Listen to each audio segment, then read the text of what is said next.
Welcome to the Wisdom for Life podcast with David Baker. David was a former paratrooper in the 82nd Airborne Division and for over 30 years has been a preacher. He has written 5 books and is an Amazon #1 best-selling author. He is the chaplain at the county jail, pastors a church, and is the father of 11 children. Yes, 11. This podcast is here to give you wisdom for your family, your marriage, your children, your finances, your health, and your life. And now, the host of Wisdom of Life podcast, David Baker. Hello and welcome. My name is David Baker, and I'm your host for the Wisdom for Life podcast. Hey, we're glad that you're here. Exciting for another episode. Going to be very interesting today. I guarantee you some things that you have never heard to be able to help you. But we are glad that you're here. Wisdom for your life, for your family, for your children, for your marriage, for your finances, for your health, for your country. Today, wisdom for young people. Wisdom for young people. Today's lesson will be talking about toxic masculinity, but please don't turn me off. I guarantee you will want to hear this, and it's something that you've never heard. But first, we'd like to teach you something you don't know, give you a laugh, a joke, something you'll enjoy, something I love, something I hate.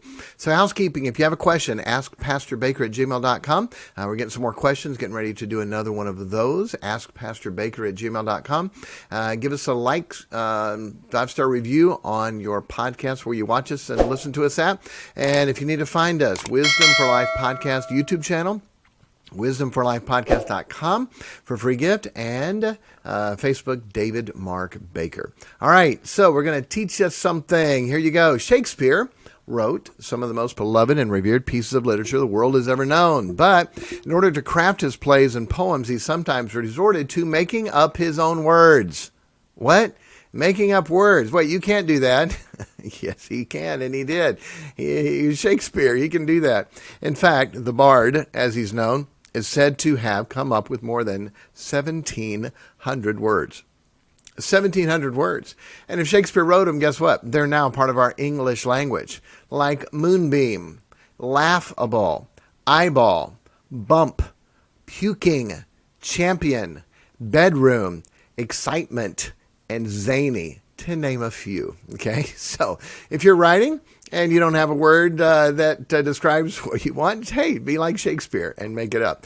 Try that at school and see, teachers, I was just trying to be like Shakespeare, so I just made up my own words. See how that goes for you. All right, we got a joke for you. This is one of my favorite. By the way, when I went to look this up, there's an addendum on it. Addendum's a little bit adulty, more than I would normally say, but it goes on with the rest of the joke. So to be fair, we'll tell it. Okay, I've got guys in my church. Anytime it's like a joke that sort of iffy, I say, guys, should I Yep, I think you should tell it. So that way I'll blame it on him. So all right, does anybody think I should go ahead and tell the joke, or should I say no? You say yes. Okay. All right. I'll go ahead and tell it. Here you go. This is called the husband store. The husband store. A new store opened up that sells husbands in New York City. A woman may go in and choose a husband. Among the instructions at the entrance is a description of how the store operates. It says, you may only visit the store once. You may only go one time. There are 6 floors, and the value of the products increase as the shopper ascends the flights. The shopper may choose any item from a particular floor, or they may choose to go up to the next floor, but they cannot go back down except to exit the building. Got it? So they only go in there once. They can pick anything on any floor, but if they go up to the next floor, they can't go down to pick somebody else. Oh, no, I like a guy on the other floor. You can't do that. Okay? All right, floor 1, the door says, these men have jobs. Oh, wow, that's great. I've dated some guys that didn't even have a job before, but I think I'll go up. So the next one said, these men have jobs and love kids. Wow, they've got jobs and they love kids. That's exciting. Many men don't want children, but I think there's more. So she goes up to the next floor 3. These men have jobs, love kids, and here we go, are extremely good looking. Oh, wow. Okay. She thinks, boy, this is great, but compelled to keep going up. The 4th floor reads, these men have jobs, love kids, drop dead good looking, and help with the housework. Oh, mercy me, she explains. I can't hardly stand it. But she goes up to the 5th floor, and this sign reads, these men have jobs, love kids, drop dead gorgeous, help with the housework, and have a strong romantic streak. Ooh, she's tempted to stay, but she goes on to the 6th floor. where the sign on the 6th floor reads, "You are visitor 31,465,012 to this floor. There are no men on this floor. This floor exists solely to prove that women are impossible to please. Thank you for stopping at the husband store." Is that pretty bad? The guys are going, "Yeah, that's right." The woman's going, "That's not fair. That's not very nice." But hey, is it true? Would you go up to that next floor, or would you be satisfied with all those things? Anyway, don't write me about that. Just fight with your husband about it. Just kidding. It's a joke, remember? We don't get upset at those. All right, so the rest of the joke, this is the new part I had not heard, and I'll just read it the way it is, even though, as you can see, there'll be something I for sure don't agree with. But to avoid gender bias charges, the store owner opened a new wives store just across the street. The first floor, same rules. The first floor said, "These wives love sex." Oh, wow. Second floor said, these wives love sex and have money and like beer. Then it says, the 3rd, 4th, 5th, and 6th floors have never been visited. So he said, all right, that's good. I'm stopping right here. It doesn't get much better than that. Again, of course, I don't drink. Haven't in 32 years. But the joke is true, I'm sure, for many people. All right, here we go. Things I love. After that, things I love. I love my wife. 31 years, 11 children. Someone to share life with. Someone to share the ups and downs, the good and the bad. We did say for better, for worse. For richer or for poorer. Paul said, "I know how to abound and how to be abased. I've learned in whatsoever state I am therewith to be content." And, I love my wife. Thank God for her and all we've been through together. To have a partner for life, to go through this thing. Look forward to the next 30 years. My mom and dad have been married 63 years, and so my wife and I have been married 31 and a half, so we're about halfway there. Things I hate. Things I hate. Here we go. People changing their gender.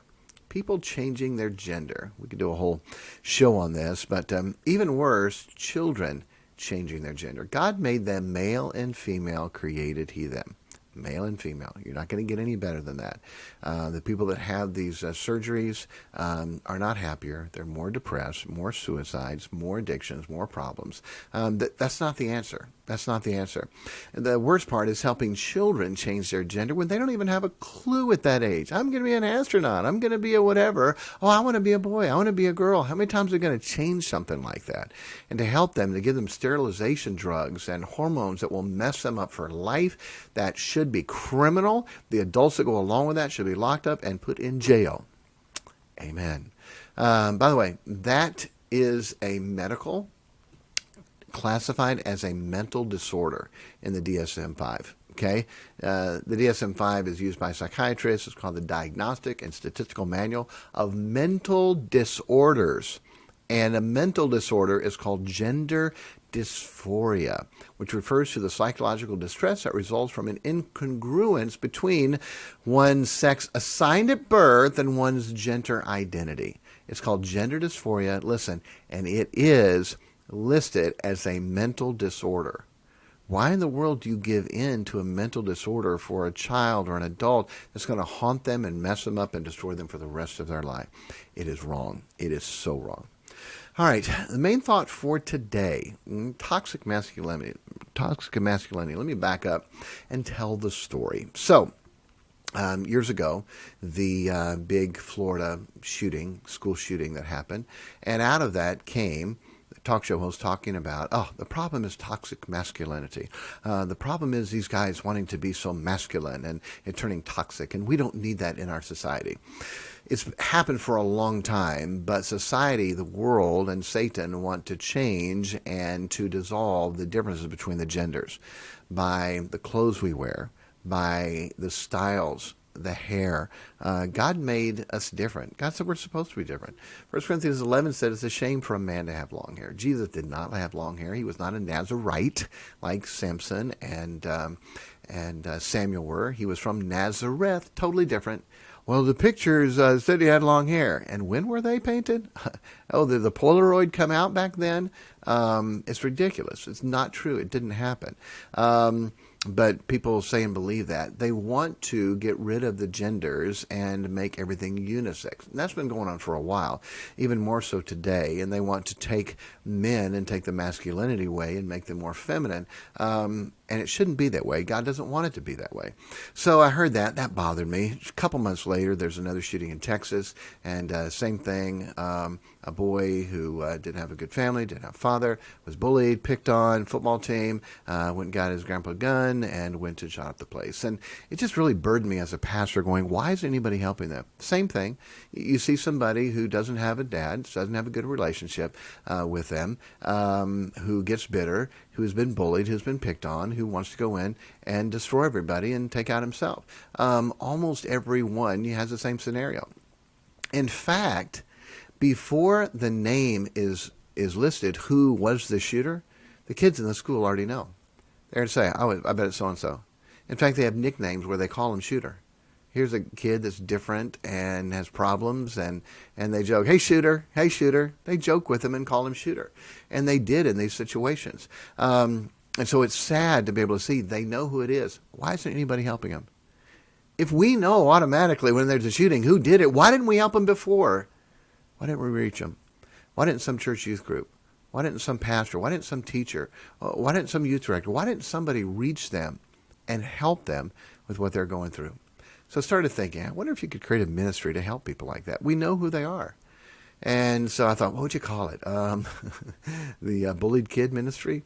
Yeah, that's not going to go over very well.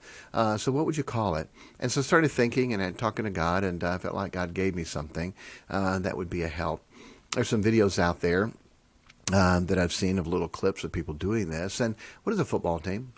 The football team are usually the biggest guys, usually the most athletic, usually the most popular. And what do? On the field?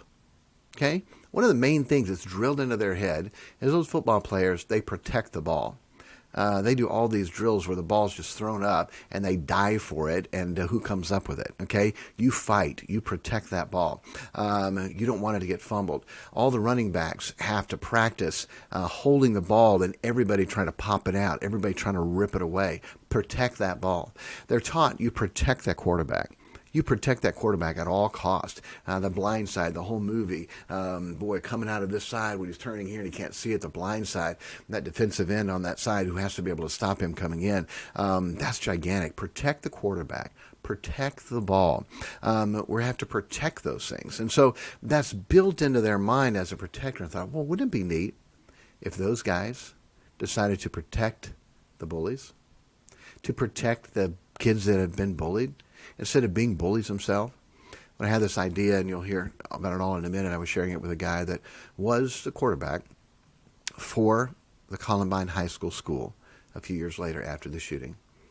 And he said, we don't talk about this a lot. He said, but it was a football team that bullied Dylan Klebold and his friend, and that's why they targeted the football team. They bullied them, and we're going to go after them. Boy, wouldn't it be amazing if the football team decided they are going to be the protectors. Let me get back on that in a minute. Let me show you some Bible. When I started thinking about this toxic masculinity and how they're trying to take that away, God showed me, and I've read Proverbs hundreds of times through. Proverbs 31, hundreds of times, but I'd never seen this. Proverbs 31 is the last chapter in Proverbs, and it's the words that Solomon's mother taught him. Different than any other chapter of Proverbs. Usually we think Proverbs 31, guys turn off their brain because, oh yeah, this is how women are supposed to be a good woman. That's not the context of it. There's nothing wrong with women taking Proverbs 31 and learning from it. But the context of Proverbs 31 is Solomon said, this is what my mother taught me. First she taught me, son, don't give your strength to women. Don't give your strength to women. There's a time for that, but don't give your strength to women, nor thy ways, so that would destroy the kings. Son, don't be girl crazy. God said it's good that a man bear his yoke in his youth. Hey, while you're young, you know what you ought to worry about? You ought to learn a trade. You ought to be able to work hard. You ought to get a good education. You ought to learn character and discipline and respect and love for God and love for family and love for country. That's what you ought to work on while you're a young man. The girl time will come. You're girl crazy as a young man, it's not going to be good for you. Solomon's mother says, son, don't give your strength to women. Second thing she taught him was, son, it's not for kings to drink wine nor for princes strong drink. The substances that mess up your brain, son, it's not for kings. Not for you. Someone's ready to die, all right, give it to him as an antiseptic. But son, it's not for you. Don't drink. Don't do drugs. Don't do that. Boy, what a great thing for his mother to teach him. Hey, moms, teach your son this. Number 3, I'd seen those things before, but I never saw this. Proverbs 31, verse 8, open thy mouth for the dumb in the cause of all such as are appointed to destruction. Open thy mouth, judge righteously, plead the cause for the poor and the needy. It's so easy, even now, just to read those and not get what it's saying. Solomon's mother said, son, I want you to open your mouth for the dumb. What is a dumb? That's a simple, when you look up the word in the Webster's 1828 dictionary, it's deaf. It's deaf, okay? They could not hear. They couldn't, because of that, they couldn't speak. If they couldn't hear to be able to know how to form the words, then they couldn't speak, and it was called dumb. Not unintelligent, okay? That was the word for someone who could not speak. Now, years later, it got turned into something different. But that's not a bad term. Basically, it's saying the disabled. Open thy mouth for the disabled. Open thy mouth for them. Son, you plead their cause. Next verse, open the mouth, judge righteously, plead the cause for the poor and the needy. 3 groups of people, son, I want you to stand up for. I want you to open your mouth. Son, listen carefully, I want you to use your masculinity to stand up against the bullies who are trying to hurt the disabled, the poor, and the needy. Wow. Wouldn't that be neat if the football team said, that's what we're going to do? We're going to not just protect the ball. We're not just going to protect the quarterback. We're not just going to protect the weak side. Guess what we're going to do? We are going to protect our school. Those kids, those, quote, shooters, those bullied kids, the misfits, don't really fit in. How about if you take them under your wing? How about when you see them bullied, 2 football players walk up and say, hey, leave him alone. Excuse me? You hurt us. Leave him alone. Is that all that has to be done? Most of the time. Just open your mouth. Not ask him to fight. Not ask him to throw down. Not ask him to beat somebody up. Just open your mouth, son. Use your influence. Use your masculinity to protect. And that's what masculinity is there for. God made men masculine, stronger, thicker, more muscular. God made men masculine to protect our wives, to protect our children, to protect our country. God made men masculine for a reason, not to hurt, not to do harm, not to bully, not to pick on, but to what? But to protect. Wouldn't it be an amazing thing if a school did that? God gave me that idea, and so ran with it. And so we have started a nonprofit, 501c3, called the Protectors Club. You can go to theprotectorsclub.com or theprotectors.club, either one of those, and check it out, a website. Getting ready to launch that in a big way, so much so. When we first started it, we looked into it, we talked to a football coach, and he had seen so many things on bullying, anti-bullying, and he was really turned off by it until we told him our idea, and he said, that would work. He said, that would work. He said, that's perfect. He said, the other things don't work because, and by the way, you can look them up. Conservative and liberals all say the anti-bullying programs don't work. And he said the same thing because all of that includes you need to go tell an authority, which is right. Go tell your mom, tell your dad, tell the teacher, tell the principal. And when you do that and you're being bullied, now what happens? Can we say, in my day in school, you're dead meat? That's the term. I don't know if they still use it, but it was, you are dead meat. You thought it was bad before? They'll get you when you're not looking. You cannot get away from it. But with the kids, protect it. Leave them alone. And it's the football team, and they know they have the backing of the football team. Wow. How powerful would that be? How big would that be to create a Christian club, which is totally legal, under laws, totally legal to do that. I'll read through that. So this is an executive summary. If you email me, 2 things I'll send you. I'll send you an executive summary of this, the Protectors Club, and I've written a movie about this. I've had a few people read it that do movies, and they said, this is big, this is powerful. I've already copywritten it. It's legal and can't be taken. If you want to read it, I would mind sending it to you if you have any ideas. I'm looking for a screenwriter who can write a screenplay for it, and then people to connect with it. It is powerful. Say, how powerful is it? This is a free gift I'm going to give you today. I'm going to let you read the movie. I believe this will fix, quote, toxic masculinity, bullying, school shootings, and win the world to Christ. What? Really? You think it can accomplish that? Oh, yeah, I think it can. Go to theprotectors.club or theprotectorsclub.com. Email me, askpastorbaker@gmail.com, and I will send you that. So I'm going to read the executive summary, okay? Here's the problem.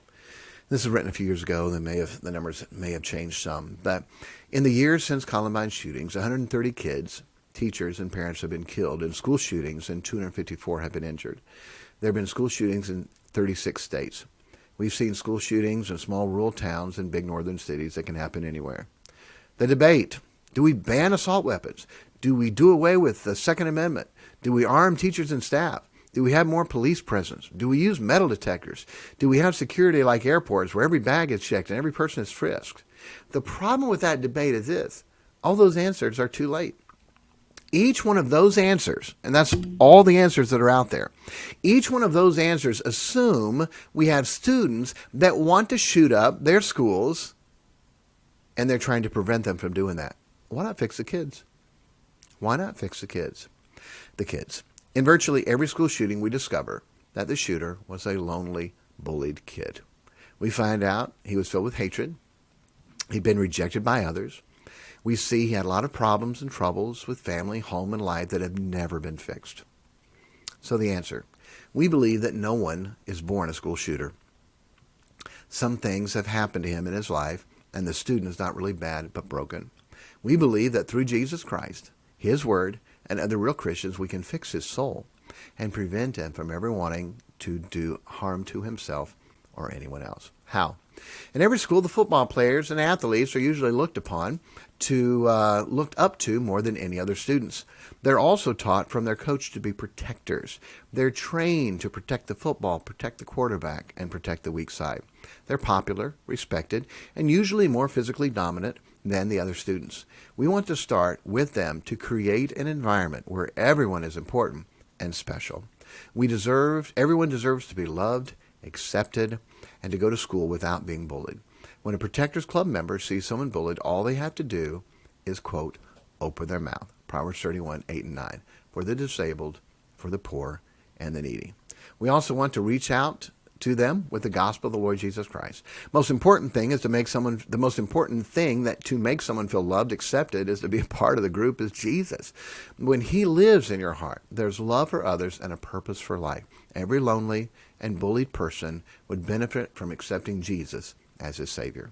To have a club in a public school in America, according to the Equal Access Act of 1984, it has to have a teacher or a coach sponsor, be student-led, and a voluntary club. A Protectors Club, a Christian club in a public school, is legally protected by Congress and law. A Protectors Club in every school can do a lot to help a student from ever feeling bullied or lonely, and to make him never want to do a student or school any harm. The need some funds. I don't ask for that, but nonprofit to be able to get this off the ground, to hire a director, secretary, web design, printing, book. Got a book that's written, ready to be published.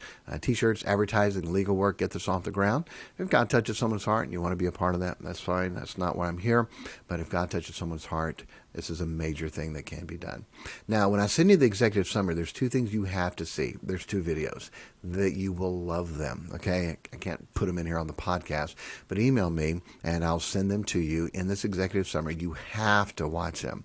This has already been done in small places in different schools, and the success, incredible.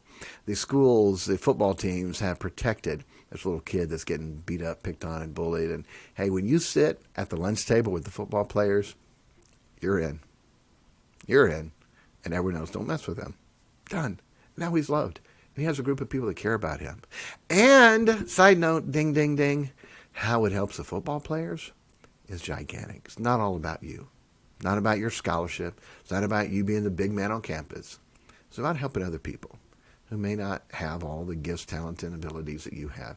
It will change both of their lives. It is powerful. So email me, askpastorbaker@gmail.com, and I'll send you the executive summary for the Protectors Club and the movie. Let me know what you think, and hopefully be a help. So that will be the gift for today. Okay? So hope that you enjoyed that. It's very interesting. Toxic masculinity? No.